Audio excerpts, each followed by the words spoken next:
Baik, pada video kali ini saya akan melakukan review paper pada mata kuliah Rekayasa Perangkat Lunak dengan jurnal yang berjudul Perancangan Aplikasi Pendataan Pengunjung Pos Pelayanan Terpadu berbasis web menggunakan metode prototype. Sebelumnya, izinkan saya perkenalkan diri. Perkenalkan, nama saya Pandey Komang Bargo Antowiswara. Saya mahasiswa program studi informatika dengan NIM 2208561067 kelas D. Baik, di sini terdapat 5 pembahasan yang akan saya bahas. Baik, dimulai yang pertama, pendahuluan. Di sini ada tujuan dan masalah. Yang tujuan adalah memahami bagaimana metode prototyping dapat membantu merancang perangkat lunak dengan lebih tepat sesuai kebutuhan pengguna.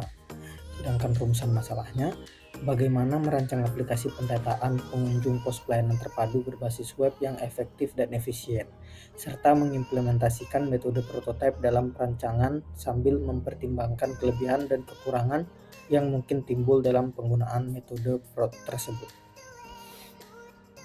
Lanjut, yang kedua ada metode penelitian. Nah, di sini saya menjelaskan metode prototyping yang digunakan dalam pengembangan aplikasi pendataan pengunjung pos pelayanan terpadu berbasis web. Nah, metode ini fokus pada pengujian dan evaluasi berkelanjutan untuk memperbaiki aplikasi secara bertahap. Dalam pengembangan ini, penulis menggunakan beberapa alat dan teknologi seperti bahasa pemrograman PHP, framework CodeLetter, MySQL sebagai database-nya, dan HTML, CSS, serta JavaScript untuk tampilan antarmukanya. Lanjut, di sini ada 3 gambar, yang dimana di sini adalah desain sistem aplikasi yang termasuk tampilan antarmuka, struktur database, dan alur kerja aplikasi. Nah, pada gambar paling kiri, yaitu activity diagram digunakan untuk memahami alur kerja aplikasi. Yang tengah, normalisasi, digunakan untuk mengurangi redundansi data dalam database. Dan yang paling kanan yaitu ERD atau Entity Relationship Diagram, yaitu membantu merancang struktur database yang baik. Nah, selain desain database, penulis juga memberikan perhatian khusus pada desain user interface-nya atau UI-nya. Penulis menjelaskan betapa pentingnya pemilihan warna, font, dan ukuran tampilan yang sesuai dengan tema dan tujuan aplikasi. Desain UI yang baik meningkatkan kenyamanan dan kepuasan pengguna dalam menggunakan aplikasi. Penulis juga menampilkan beberapa contoh halaman dalam aplikasi. Bisa dilihat pada gambar seperti ada halaman login, halaman dashboard, menu data ibu, data anak, layanan penimbangan anak, layanan imunisasi anak, dan halaman laporan anak. Baik, lanjut yang ketiga. Di sini saya membahas langkah-langkah implementasi dalam pengembangan aplikasi pendataan pengunjung pos pelayanan terpadu berbasis web menggunakan metode prototype. Proses ini melibatkan beberapa tahap yang berkesinambungan. Tahap pertama adalah analisis kebutuhan pengguna dan perancangan tampilan antarmuka, yang dimana kebutuhan pengguna dievaluasi untuk menciptakan antarmuka yang mudah dipahami.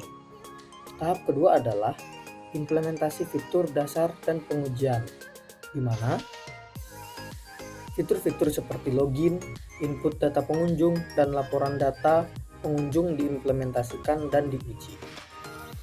Tahap ketiga adalah evaluasi dan perbaikan fitur, di mana fitur-fitur yang telah diimplementasikan dievaluasi dan diperbaiki jika perlu. Tahap keempat adalah implementasi fitur tambahan dan pengujian.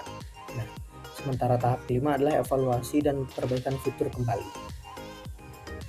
Lanjut, hasil dan analisis.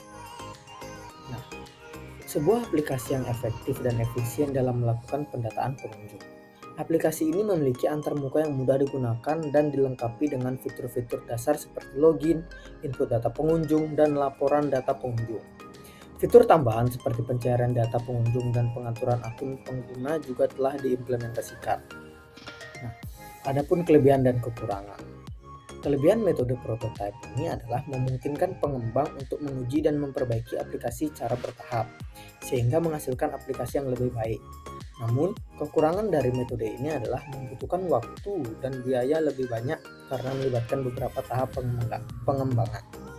Dampak dari penggunaan metode prototipe terhadap aplikasi adalah aplikasi yang lebih efektif dan efisien karena telah melalui beberapa tahap pengujian dan evaluasi. Lanjut yang terakhir yaitu kesimpulan. Kesimpulan, penggunaan metode prototipe dalam pengembangan aplikasi pendataan pengunjung pos pelayanan terpadu berbasis web telah terbukti efektif dalam menciptakan aplikasi yang sesuai dengan kebutuhan pengguna. Metode ini memungkinkan pengembang untuk menguji dan memperbaiki aplikasi secara bertahap sehingga menghasilkan produk yang lebih baik. Adapun sarannya yang saya berikan, yang pertama, mungkin perlu ditingkatkan tampilan antarmuka agar lebih menarik dan memikat perhatian pengguna. Yang kedua, ada mempertimbangkan mengembangkan versi aplikasi mobile untuk memudahkan petugas dalam mengecek data. Dan yang terakhir, penting untuk menjalankan pengujian dan evaluasi secara terus-menerus untuk memperbaiki aplikasi secara berkala, menjaga kualitas dan keefektifan. Baik, sekian penjelasan dari saya mengenai review paper atau review jurnal tersebut. Mohon maaf apabila ada kesalahan kata. Saya tutup dengan terima kasih.